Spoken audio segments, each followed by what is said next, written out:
Checkmate. Oh, Lats. Andaya mo talaga, Adrian. Mapanlin lang ka talaga. Kuya Adrian, Kuya Marvin, may dala akong candy. Dr. Kwakwak tayo dun sa labas. Pasensya ka na, Tutoy. Hindi kami pwedeng lumabas dito.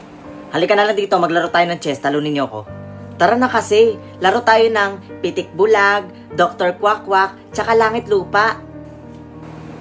Sige na, bibigyan ko kayo ng sigarilyo ng daddy ko. Hindi nga kasi kami pwedeng lumabas dito. Bakit hindi? Ano bang ginagawa niyo sa room na to? Eh, sabi ng daddy ko, SPO1. Yung mga nasa room daw na to ay yung mga mapipitay na tao. Tsaka Kuya Marvin, sabi mo, utak butiki ako. Alam mo ba, na perfect ko yung exam ko sa Pilipino? Ikaw naman, Kuya Adrian, sabi mo hindi ako matapang. Eh, tinusok ko nga yung kamay ng kaklase ko.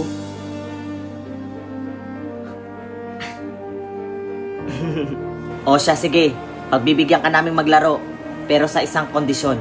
Mag-aaral ka na mabuti. At tutuparin mo yung pangarap mong pag-aabogado. Naintindihan mo? Sige po. Huwag na huwag kang kakapit sa patalim.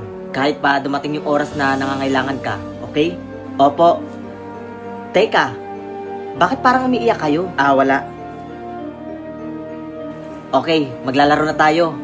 Ang tawag sa larong to ay tagu-taguan. Pagkabilang mo ng 10, saka mo kami hahanapin. Gets mo ba? Yay! Sige po.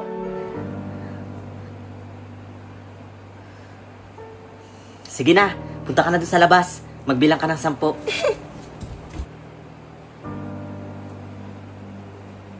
1, 2... Adrian, Marvin, halina kayo. Kayo na susunod sa death penalty. 4, 5... Sige po, boss.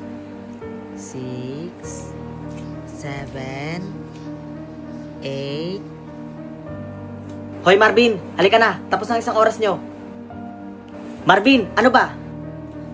Bilisan mo na. Ah, sige po, boss.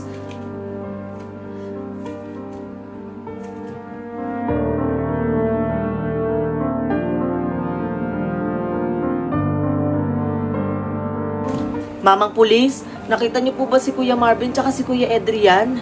Isang oras ko na po kasi silang hinahanap eh. Hindi ko na sila makita.